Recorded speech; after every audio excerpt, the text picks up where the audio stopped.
Hello, everybody. How are you all? Welcome in, welcome in, welcome in. Hello, hello. I am Romonica Jones. I'm your licensed counselor. We are here at the Eclectic Counseling Services office, and today we will be covering grief. Okay, we will be covering grief. You might hear a little somberness in my voice a little bit. And it's really because I have a way that I'm just able to feel the heaviness that comes along with the topics that we choose. As adults, grief is a part of life. Grief is absolutely a part of life. Even in children's lives, when their parents separate, that is a loss that they experience. Okay, so grief is a very, very, very, very, very heavy topic. We do not take it lightly. We do understand the importance of it here at Eclectic Counseling Services.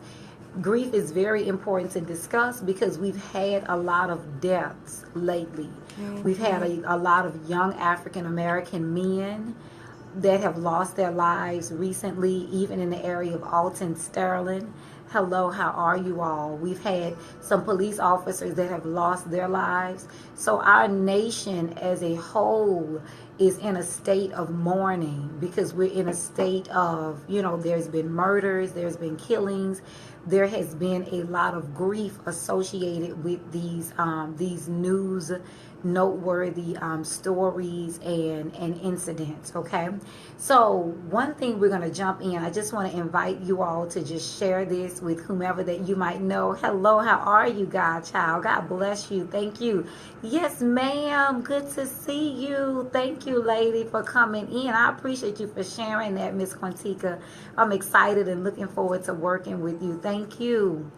Yes, and so y'all, we often explain in the beginning of every video, why is it that we do this? Okay, number one, this is for our Eclectic Counseling Services staff members. So we want our staff to be trained and just, kept well versed in the therapeutic techniques that we use.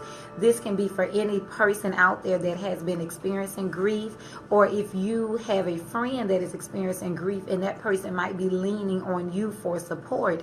You want to be able to have, something very solid and substantial to give that person to comfort them. In addition, you might be considering becoming a mental health professional, whether it's counseling, whether it's psychology, or whether it's social work. So this is going to help you in your consideration of joining this field. And in addition, as we state at every training, these trainings are by a licensed counselor, so they can be used as continued education in some forms, and especially in the form of being placed on your resume, or even when you're up for an evaluation at your job. You want to be able to put the trainings that you have attended, in the area of your expertise. Okay, and of course it expands your therapeutic ability. So that is why we do this. This is for the community, not just for Eclectic Counseling Services, but also for Eclectic Counseling Services. So we're going to jump right in, and there is no right or wrong way to address grief. Okay, when I first thought about doing it, it was like, okay, how do you start this? Grief can be a monster. It goes through stages. It is a process. It is something that none of us can avoid just about in life. You will experience a loss. So when we talk about loss, it can be a boyfriend. It can be a husband. It can be a wife. It can also be a child. It can also be a parent. It can be a pet. It can be a friendship, a relationship, a job, a house, a car, anything that is associated with a loss. It can be a financial status where you might have went through being in this social economic class, and then now you're shifted in a different social economic class. So you might have lost the status of where you was at financially, or even socially, or where you were staying at. Okay, so all of those things play a part in grief. All of those things play a part. Even when you move and relocate to another area, no one has passed away, but you've lost the benefits of that community. You've lost the benefits of attending that church. So then there'll be church members that you won't see. There'll be neighbors that you won't see. There'll be different people that you'll be attending school with. So grief covers such a wide range of it covers such a wide range of, what's the word that you might use?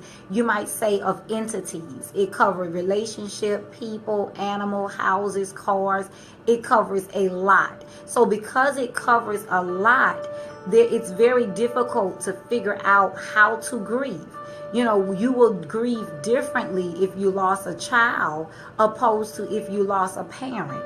You will grieve differently if somebody lost a parent opposed to losing a boyfriend. So the true bottom line, when I was thinking about how to approach this topic and I really didn't know how to approach it, yes ma'am, absolutely, Miss Quintica, I didn't know how to approach it. And that was prophetic within itself, because it goes to show us that everybody grieves differently, and that there is no right or wrong way to grieve per se. There's no right or wrong way to grieve per se, and everybody grieves differently according to what it is that they have lost. Okay, so what we're doing today is the introduction of grief. Okay, however, we're going to go very, very deep in this thing. Some people have even lost their childhood. Some people have had their childhood taken away from them. I know, even for myself, because of the issues that we had at home. My mom was diagnosed with mental illness, and so our childhood was taken away at a very young age. We had to grow up. We had to figure out life.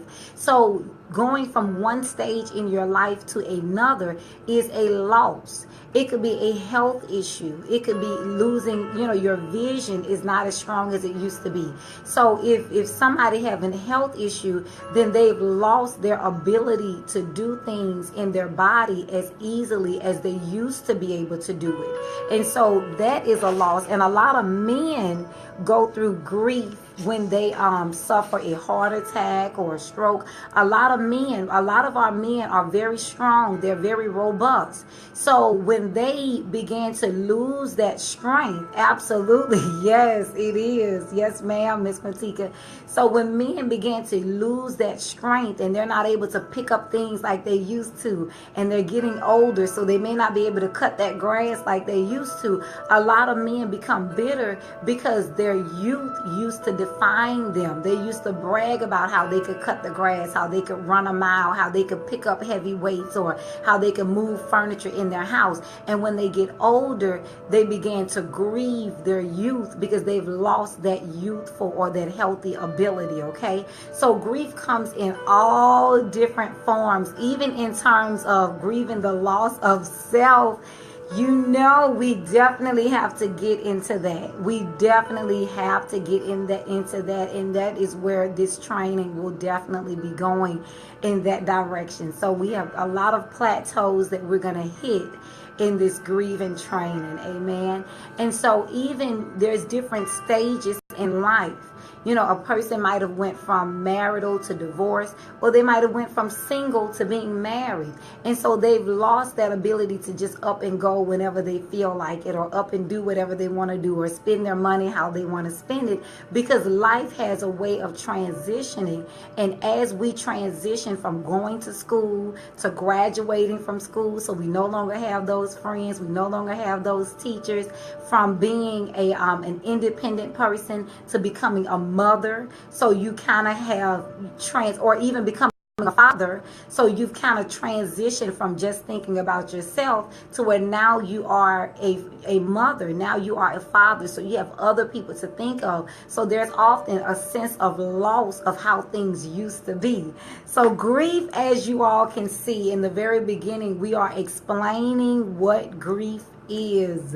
We are explaining what grief is. And as you all know, when we say that just about nobody is exempt from grief, because grief is a part of life, you're able to see that just in the different examples of grief, because somewhere along the line, all of us have or will experience at least some of these things, okay? Even if it's a death of a friend or a family or a church member or someone close to us. So that is the monster that we are in the process of dissecting and finding a solution to, just to give you all an introduction to grief. And like Miss Quantica said, we're going to get into the loss of self. Sometimes we can get so wrapped up in being a mother. We can get so wrapped up in being a business owner. We can get so wrapped up into ministry, or wrapped up into your husband or into your wife, into your marriage, and allowing those roles to define us to where we're no longer who you're supposed to be. You're no longer Roger, or you're no longer Veronica or Romonica, because we've allowed ourselves to get tied up into being everything else to other people, or being everything for someone else. You know, being everything that husband or the boyfriend needs us to be, being everything that your children need you to be, being everything that your job needs you to be, to where you begin to lose sight of who you are, begin to lose sight of what makes you happy, what you enjoy, building yourself up, investing in you. Sometimes it's easier for us to put our focus on investing in other people and trying to build them up to become the ideal of what we have in mind for them, to where we lose sight and we don't build up ourselves. We don't build up our own brand. We don't build up our own vision. We don't build up our own education or our own experiences, just different things that we originally had in mind for ourselves. And even for those of us who do believe in God, we tend to kind of stray away from what he had in mind from us. So we go away from the original vision and we begin to pour into other people, and we lose sight of the importance of pouring back into ourselves. So that is a great point. I thank you so much for that. And what we are going to do is discuss the 5 stages of grief. Okay, so I like to give you all the therapeutic background on things so that you can know what's going on from a psychological standpoint. In addition, I really like to also give you the real life, real talk. Okay, so grief is so much more involved other than just the 5 stages. Okay, there is so much more emotions, there's so much more experiences than just the 5 stages. But because we're only doing the introductory of grief, we're going to start off with the 5 stages. Okay, the first stage of grief is denial. The first reaction is to say, no, the relationship is not over with. Okay, you can work it out, or you can fix it. The first stage is to say, no, the parent did not pass away. The child did not pass away. No, somebody might see the letter of foreclosure for their home in the mail, or they might see where on the child's progress report, this child was making D's and F's. But in their mind, it does not necessarily hit them until the bank gets ready to repossess their home, and until the bank began to give them a deadline and say, look, this is the day that this person needs to be out of this home. So then it hits like, okay, wow, where are you going to move? Where are you going to stay? Are the kids going to be in a different school zone? Are you going to have to move back home with your parents? And so things began to take on a reality, because in the very beginning stages of grief, thank you so much, Miss Cutno, in the very beginning stages of grief, there is a form of denial, or the parent might be in the hospital. And in our mind, we know in some of our cases, people that are spiritual, we are having faith that parent is going to heal, that parent is going to go home. But sometimes if we are in tune with our spirit, or if we're in tune with our spiritual inclination, our spiritual inclination might tell us to prepare for this person passing away. But then that denial will get in, and we've been known to change that spiritual inclination to say, no, it is a chance that it's going to work out. It's a chance that the marriage will be saved. It's a chance that the relationship will be saved. It's a chance that the parent is going to come back home out of the hospital. It's a chance that the bank is going to forgive them of the, of being behind on their house note. It's a chance that even though this child has been having D's and F's on their progress note, it's a chance that if the parent go in and talk to that teacher, that somehow that child is going to miraculously pass. And then when reality sets in that this child is repeating that same grade, as parents, sometimes it makes us feel like we have failed. And that's why sometimes the denial comes in, because of the fear of the truth. Not only is there a fear to accept the truth, but also we often look at failure as a reflection of ourselves. So if the relationship doesn't work, it's almost like, well, what was wrong with me that the marriage did not work? What was wrong with me that I lost my house? What's wrong with me that my child did not graduate? Or that child might be diagnosed with Asperger's, or diagnosed with a diagnosis that is affecting their developmental growth. And so sometimes the parent, instead of getting out of denial and getting that child the help that they need at an early stage, we began, in some cases, when I say we, I'm saying us as a whole, we began to go into denial because we don't want to accept that there's something wrong with our child, because a lot of times we look at that as a reflection of us. So grief is very much so related to the inward person. It's related to the inward person, because even though there's a loss that's going on around us, there's a loss that's taking place outside of us, whether it's a parent, a house, money, relationship. It's a loss going on with outside of us. Somehow we began to internalize that loss, and we began to say that something is wrong with us. We have failed. This is not right. And that's why that denial goes up, because it is hard for us to take a look at ourselves. And sometimes we're looking at it wrong. Sometimes you might be the best wife, or you might have managed your money as best as you could. But if somehow you've lost your job and your house have to get repoed, and you lost your job at no fault of your own, then that's not a reflection of you. So sometimes, because we learn to internalize things, even as Christians, we might say that that's a sense of pride. We get proud, and it's like, well, I don't want to be the one to lose my house, or I don't want to get looked at as being the one going through the divorce, or I don't want to be the one whose child is sickly or something like that. So that pride kicks in, and it makes us deny the obvious. So it's very important that we walk in humility. It's very important that we walk in truth. And for those who do have a spiritual inclination, it's very important for us to adhere to that spiritual inclination and not try to use our own will to overpower the will of a greater cause, or the will of what is meant and intended to take place. So we have to get our will out of the way so that we can be prepared to handle what it is that is before us. Okay. The next stage is anger. Okay.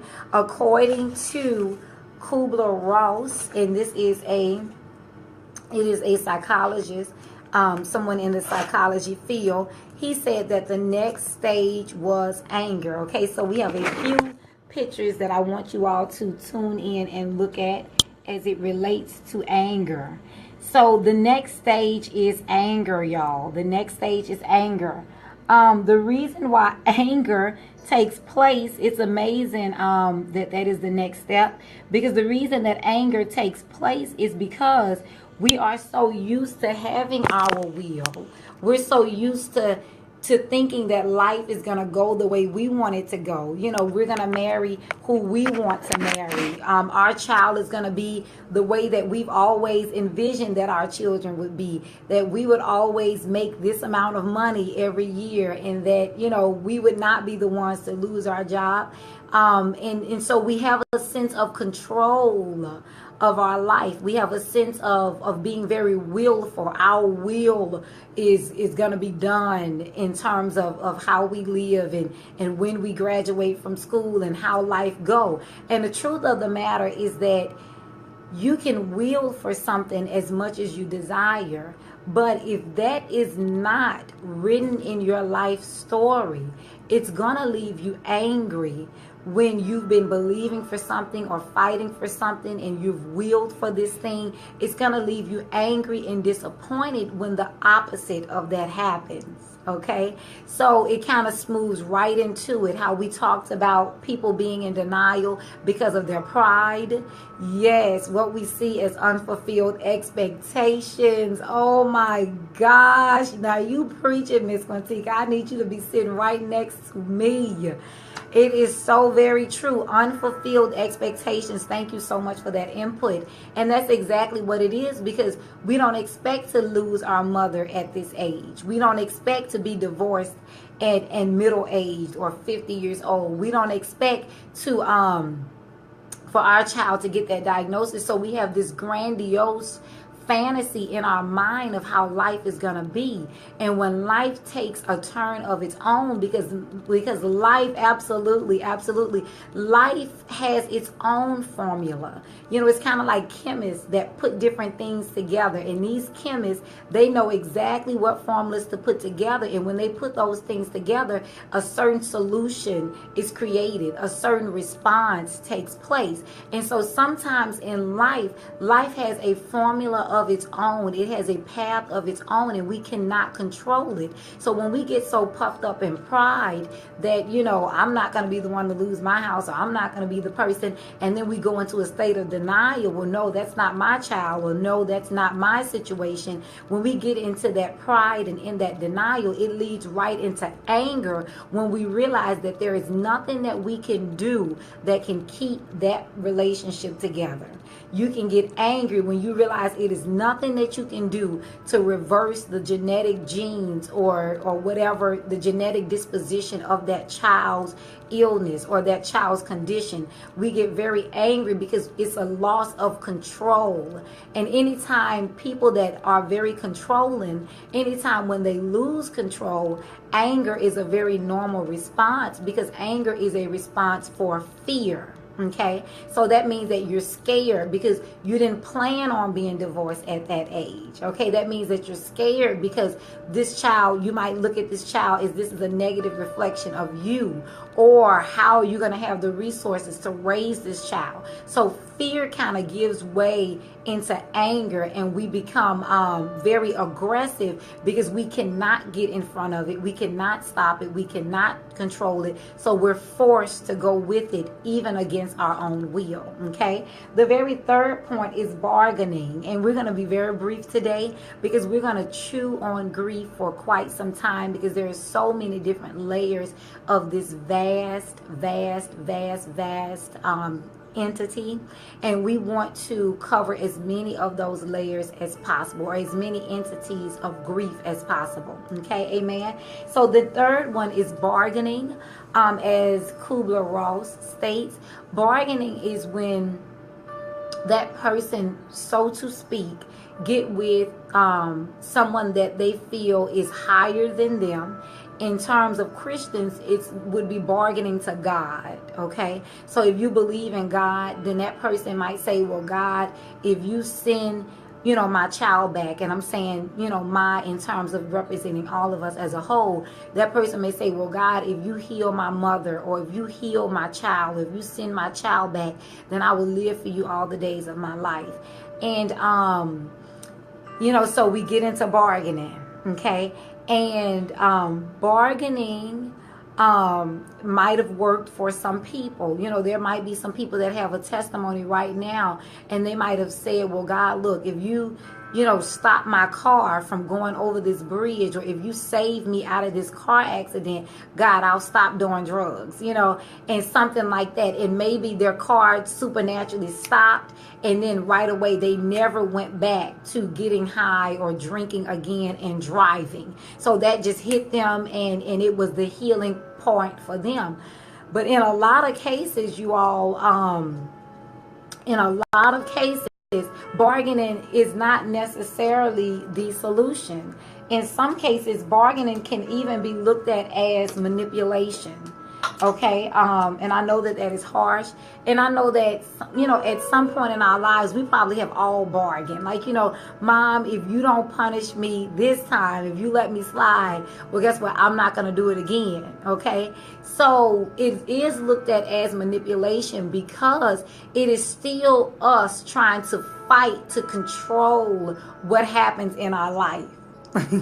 It is still us trying to fight to control. We're no longer angry, we're no longer in denial, but we're not at that point of just accepting it. Okay, and when we accept it, there is freedom in accepting it. Okay, a lot of times when we're in this stage of grief, this is when people high pressure goes up. So a lot of health issues is connected to grief.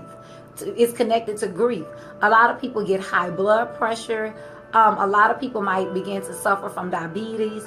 A lot of people's body might begin to fight within itself and have an autoimmune disease because their body is being the receiver of all of this emotional dump, this emotional negativity being dumped into their body, and it's putting toxins in their body, and it's driving their pressure up because they're fighting against something that is outside of their will. They're fighting against something that they cannot control, and it's causing their pressure to go up, or it's causing their body to fight against each other, because autoimmune diseases is when your body fight against each other, and in reality it can represent the war that's going on in your body, the war that you're fighting against what's happening to you.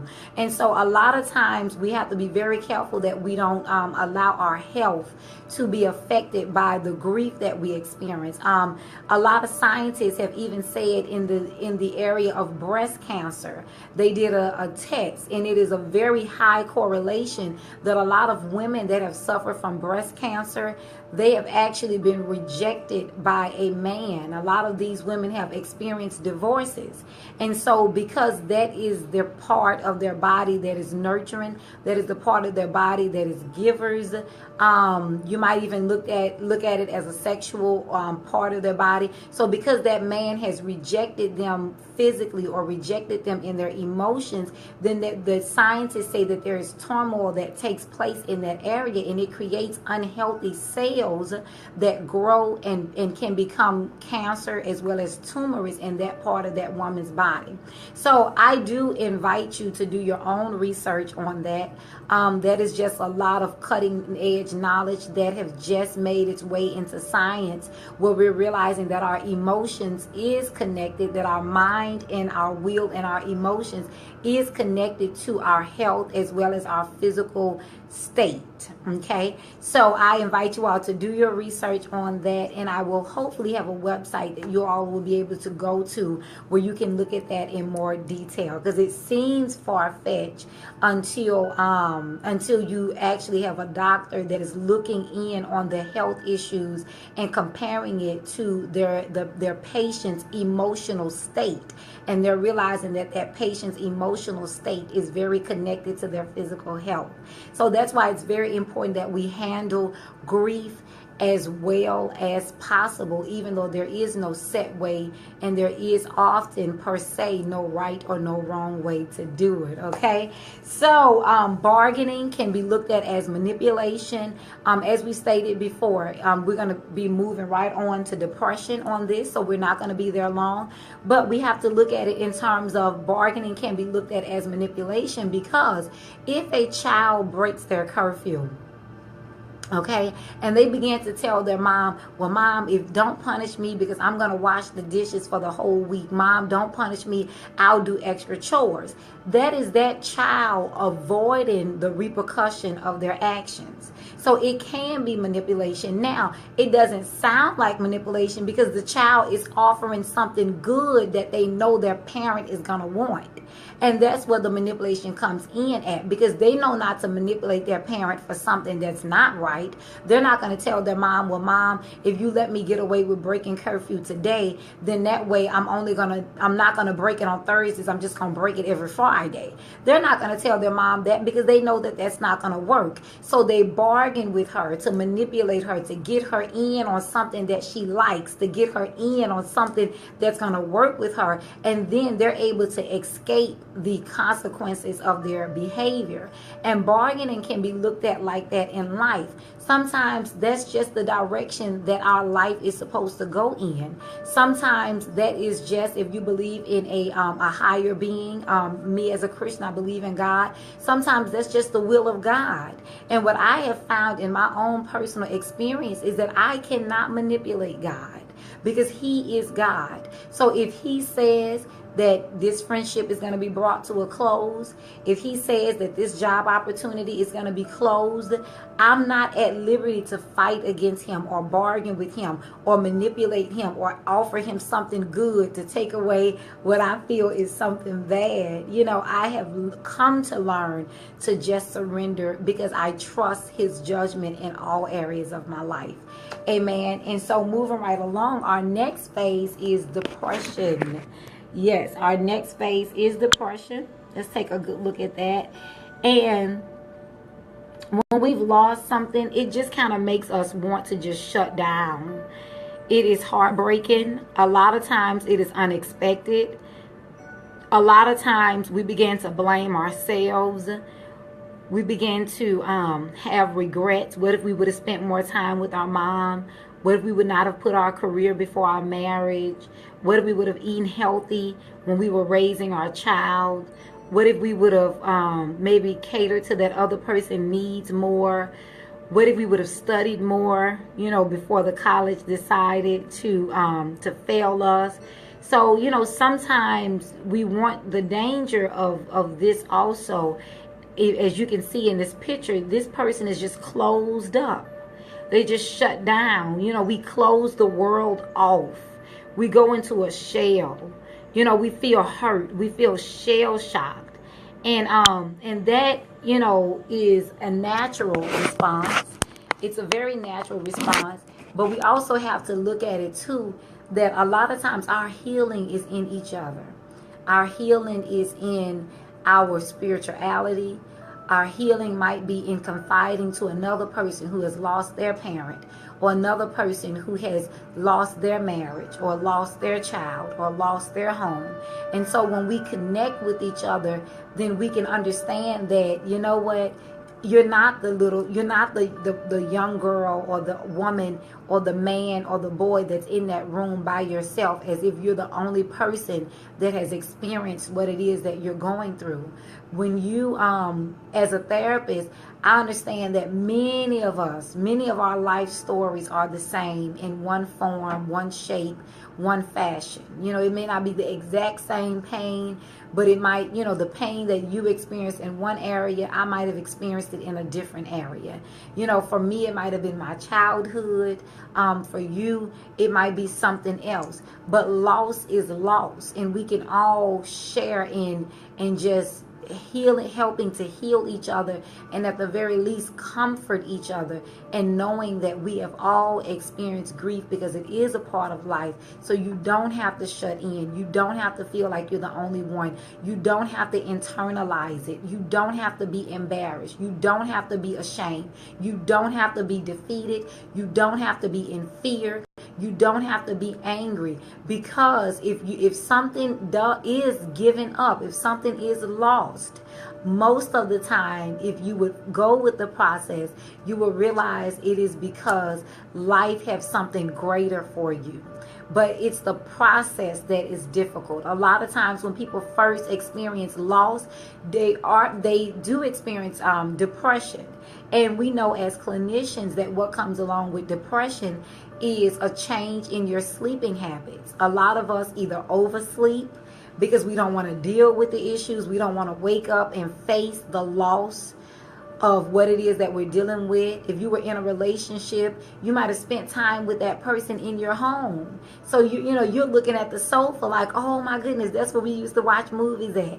Or you're looking at the kitchen, and when you're going through these things, all of those things, those memories are embedded, in different areas of your home. So when you wake up, it's like, oh my goodness, I don't want to go into the kitchen, or I don't want to go visit grandma's house because that's where grandma used to be at. That's when she and I used to talk and drink coffee at the table together, or I don't want to pass by that neighborhood because that house on the corner, that used to be my house. I don't want to see them outside cutting the grass, living in the house that I got foreclosed from. And when I say I, me, and my, I am discussing us as a whole, okay? And so a lot of times our memories are embedded in those places, and so we'll oversleep because we don't want to face it. Sometimes we undersleep because our mind is so racing with the loss. Our mind is so engulfed. Well, what am I going to do next? How am I going to pay my bills? Who's going to babysit my kids if grandma's not able to do it? Who's going to babysit my kids if grandmom is not able to do it?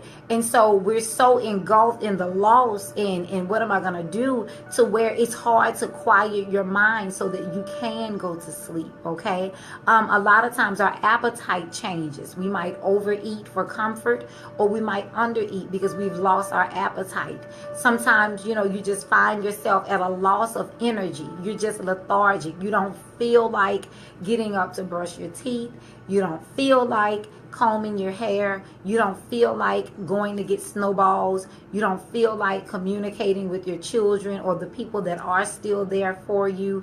You just have lost interest in living at the energetic level that you were once living your life. So all of that comes along with depression, okay? And the very last stage is acceptance. You have just submitted to it, okay? You know what? It did not work. But I'm not going to sit here and die and stay in this situation. The person did not make it out of the hospital. And you began to accept that. And so in accepting that, you might still celebrate their birthday every year. Acceptance does not mean that you don't think about it. Acceptance does not mean that you don't mourn, or you don't miss that person, or you don't miss that pet, or you don't miss what it is that you've lost. It just means that you've made a decision that you're going to live past the loss. You're going to live past the loss. You're not going to stop at being angry. You're not going to stop at fighting it. You're not going to be in denial. You're not going to have pride, but you're going to live past it, and you're going to do it at your pace. So when we say acceptance, that's the final stage of grief. There's different levels of acceptance. You might still drive by the neighborhood that your house used to be. That doesn't mean that you have not accepted that you've lost that home. It just means that you might be in the beginning stages of accepting it. So you've built up the strength to be able to drive by that house that you lost. Okay. So there's no right or wrong way to grieve. Do not rush your grieving process. If you're still in that sad stage, don't rush yourself out of it, because there is healing in every stage of grief. There is healing in the denial and having to finally just face it. There is healing in the being angry, because your body is admitting to yourself, I am upset. I am disappointed. I don't like this. Your body is saying this thing is against me. And our body has a way of letting us know what our emotional state is. Another way we know that our emotions is connected to our physical body is because whenever we're angry and somebody check your blood pressure, your pressure actually is skyrocketed. That's why they will tell you to remain calm, sit back in the chair so they can take your blood pressure, because when your emotions is angry, even when they take your blood pressure, it's going to be elevated. So do not rush out of these stages, because there is healing. Do not feel bad, that it's 6 months later and you're still dealing with a little anger. It's very common for there to be anger when someone has lost their spouse. Okay, because when people get together, or they're married, or they have a union together, the understanding is that we're going to do life together. So you're going to be here for me on my good days. You're going to be here for me on my bad days. You're going to be here for me when I'm not feeling good. You're going to be here for me, whether the money is where it needs to be, for better or for worse, for rich or for poor. And so when that spouse passes away, there's a sense of betrayal, because it's like, wait a minute, you left. You're not being here for me.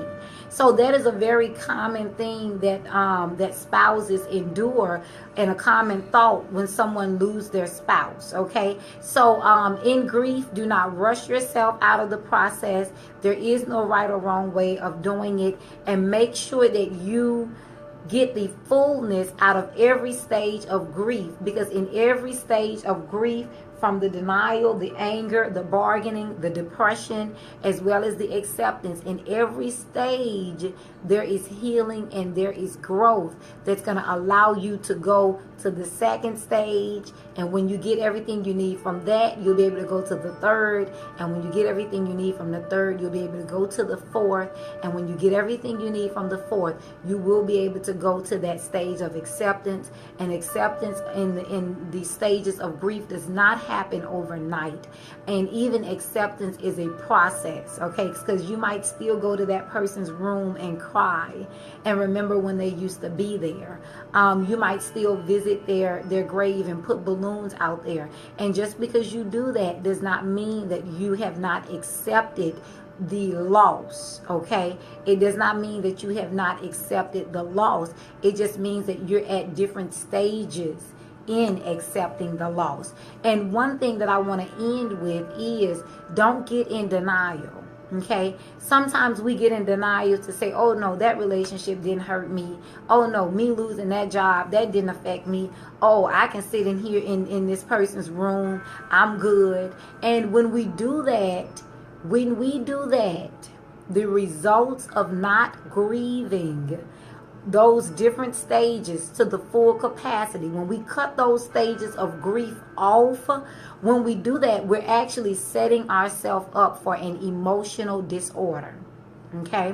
And an emotional disorder is going to be when depression is just a common thing in your life, because you never got out of the state of denial to embrace the depression, to embrace the sorrow, to embrace the grief. So if you never embrace it, then you're going to be living chronically in that stage of sadness and sorrow, because you're in denial and you did not embrace it so that you can move on to finally get to acceptance. Okay? If we act like, oh no, I'm cool, I'm not mad, I'm not angry that he moved on with somebody else, I'm not angry, that the divorce came, I'm not mad with God, I'm not angry at what happened to me. When we act like that, you can very easily get into an emotional disorder where you're angry at the least little thing. If somebody cut you off in the street, you're angry, fussing, cursing, because that anger is coming out in different forms in different areas of your life,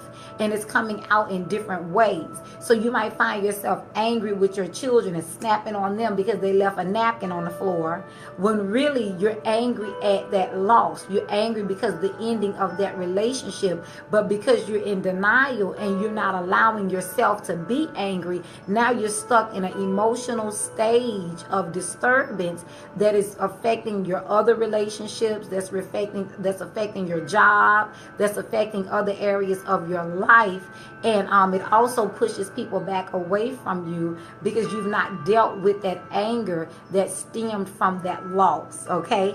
And that loss could go way back to your childhood. So how many years have you been living living in that anger because you never addressed what happened or what you lost when you were a teenager or when you were a child. So that's what we are here to avoid. I love you all. Please feel free to visit us at www.eclecticcounselingservices.com. Also, we have a great conference. We want you to hear about this conference. We want you to know about it. It's going to be July 30th. At 6 p.m. to 8 p.m. I'm going to be your guest speaker, as well as Dr. Gloria Allen. She is the CEO and the overseer of Women with a Mission Sisterhood. We have about maybe 10,000 members on Facebook. We invite you all to join that sisterhood. That's Women with a Mission Sisterhood. Please join that sisterhood. It is a Christian fellowship where we all get together and encourage each other. She's going to be a guest speaker as well. We're going to have giveaways.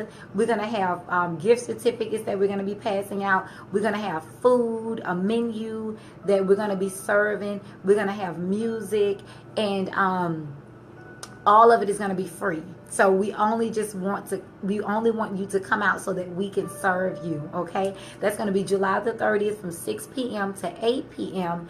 And the location is 3939 Gentilly Boulevard, New Orleans, Louisiana, 70126. So visit our website at www.liveblessedglobalministries. That's www.liveblessedglobalministries.com, so that you can be right in tune with the conference that we're going to be having on July 30th. Please tune back in with us on next Tuesday, where we will be doing a part 2 of grief, because as of today, we have only simply just scratched the surface, okay? Thank you all for tuning. Share this video. Let somebody know what's going on so that they may be healed and set free. As you all know, America is mourning. We've had a lot of shootings, a lot of deaths, and there is no greater time for the Holy Spirit, for those that are Christians, to lead us into grief coping other than this hour. Thank you for tuning in. God bless you, and do have a great day.